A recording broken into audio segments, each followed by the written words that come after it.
A big breakthrough as Hamas has accepted US President Donald Trump's Gaza peace plan and has expressed willingness to release all Israeli hostages. While some aspects still remain under negotiation, Hamas has also showed its readiness to transfer Gaza's administration to an independent Palestinian technocratic body, hinting at a transitional governance model. Donald Trump urged Israel to halt bombing, warning that continued strikes could threaten hostage recovery efforts as well. He called the deal nearly done and thanked the mediating countries for their role, many of them being the Arab nations. Meanwhile, Prime Minister Modi has welcomed Donald Trump's proposed peace plan for Gaza, calling it a significant step towards ending the conflict. Listen in to the US President's big announcement.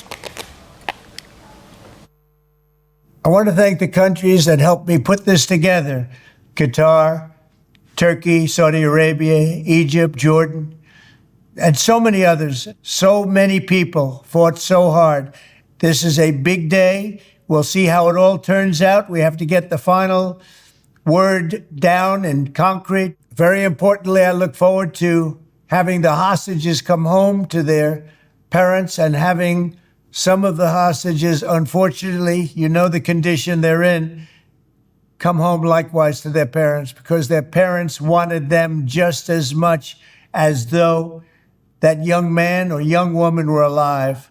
So I just want to let you know that this is a very special day, maybe unprecedented in many ways. It is unprecedented, but thank you all, and thank you all to those great countries that helped. We were given a tremendous amount of help. Everybody was unified in wanting this war to end and seeing peace in the Middle East. And we're very close to achieving that. Thank you all, and everybody will be treated fairly. All right, so remember, till the US president had proposed that peace plan, questions were whether or not it can be orchestrated, because Hamas was yet to respond. It was an ultimatum that the US president had given, that too till Sunday, but Hamas has responded perhaps 24 hours earlier. Let's take you through the key critical points of that peace plan. Firstly, Hamas is all set to release the hostages. It is expected to do so within 72 hours. Israel will then be pulling back its troops, suspend military operations as well. Gaza then to be demilitarized, which means Hamas must disarm itself. Hamas will have no role in governance of Gaza.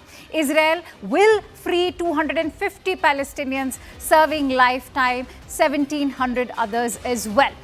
Resumption of full aid to Gaza if Hamas accepts this deal, because remember, that is the need of the hour for Gaza. Gaza is all set to redevelop for benefit of residents, which means will the displaced Palestinians and Gazans be brought back? That's another question. But international stabilization force will then be deployed in Gaza.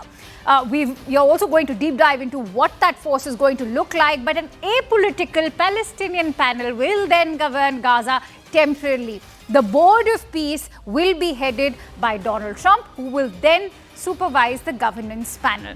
Let's quickly go across to Rahul Shivshankar, who's joining me live on the broadcast. Rahul, taking our viewers through all of these key critical points that have been proposed in the peace plan, is this now Hamas agreeing to the peace plan, or is this now a window that has opened up for negotiations? No, clearly this is a build-up to what many people will think is the terms for a peace. Now, whether the peace is lasting or sustainable obviously will depend on the intent behind the plan. Already, we can see that there are differences over the contours of the plan. Everyone is not on board with all 20 points.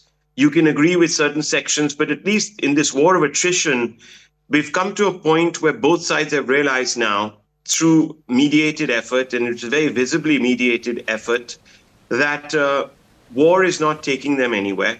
It is not anymore serving the ends, which is the complete cessation of, or the complete surrender, capitulation of Hamas. That's not happening unless, of course, the Israelis go in there man to man, pull out people, and pretty much execute them. So we've come to a point where both sides have realized that the war is certainly not serving that particular end, which is Hamas knows it's not going to win. The Israelis know that this is going to become one sort of a quagmire for them. So it'll just keep going on and on. Now, to come to the main points that I think we should focus on, which is what will this governance panel look like that is going to be put together? Will there be a scramble, basically, between Palestinians to become part of this interim administration? Can they all agree? How will this be chosen? What is the mechanism? Is it going to be through selection? If it is through selection, will the local other Palestinians believe that the individuals who have been selected are puppets of Donald Trump and the US regime or serving the interests of the West? How will you determine all of that? So this is going to be the first challenge. Everything else is quantifiable. How many hostages you release in exchange for prisoners that have been languishing in jails, all of that is marked and quantifiable. You can see progress being made. But the other intangibles, how is the governance structure going to be sort of created? These are challenges. And I sort of go back to Iraq, for example, where an interim government was set up, if you remember, before elections could be held. And that entire regime was thought to be a puppet regime. And what did you have? You had fractionalism in Iraq. You had the beginnings of another kind of insurgency, a lurch for power, where it became almost impossible to govern Iraq. There was the conditions for a civil war. Now, one would have to think that the PLA, for example, that has been confined to the West Bank, and the Hamas that had once sort of usurped power after 2006-7 in Gaza, they were completely at loggerheads. Those elements will still remain. Okay. Yes, the Hamas, the militarized Hamas cadre have been asked to leave, but there will be people sympathetic to the Hamas movement who will still be there. Now, will they be able to sort of come together, reconcile their differences, and sit at a panel and look at each other in the eye without suspecting each other's motives? It's a big question mark.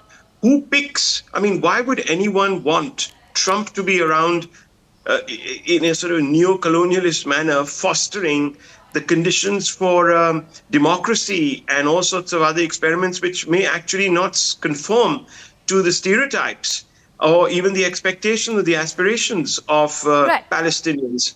So, you know, there are these fundamental problems which have to be overcome.